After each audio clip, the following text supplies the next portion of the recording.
when the world collapsed, it wasn't only buildings that fell. It wasn't just the ground that cracked beneath our feet. It was hearts, dreams, and entire lives torn apart in silence. The bombs came quickly, but the pain stayed. Long after the fire faded, long after the news moved on, a child sat alone in the rubble, his face streaked with dust and quiet tears. He didn't speak. He didn't need to. His eyes told a story no words could hold. A mother held an empty blanket, pressed it tightly to her chest, as if it could bring back what she'd lost. Her lips whispered prayers to a sky that no longer answered. The streets were silent, not the peaceful kind of silence, but the kind that aches, the kind that remembers voices that will never return. People wandered, not looking for something, just walking because standing still meant facing what was gone.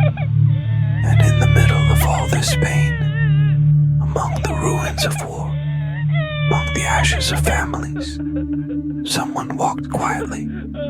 No trumpet sounded his arrival. No armies cleared the way. He came with bare feet and a broken heart. He came with tears in his eyes. Jesus, not the Jesus we see in stained glass windows, but the Jesus who sits beside the suffering, who kneels in the dust, who weeps with us. He walked through the shattered city, and for every soul he passed, he didn't ask what they believed. He didn't ask what side they were on. He simply opened his arms and held them. A wounded soldier, his armor gone, his eyes lost. Jesus placed a hand on his shoulder, and the soldier collapsed, not from pain, but from the weight of finally being seen. A child hiding beneath the broken stone.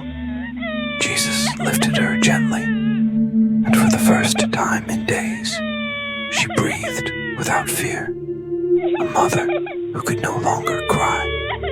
Jesus sat beside her, rested his head against hers, and for a moment, they both were still.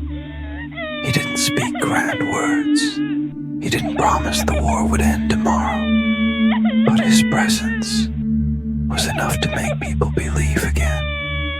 He walked through alleyways filled with the smoke, through shelters made of plastic and prayer, through camps where children played with stones, because toys were a thing of the past. And with each step, he gave what no one else could. Peace in the middle of the storm. Love that didn't ask questions. Comfort that didn't wait for permission. People began to whisper again, not in fear, but in wonder. Did you see him? He hugged my son. He sat with my grandmother. He held my hand while I slept. For the first time in so long, they remembered what hope felt like.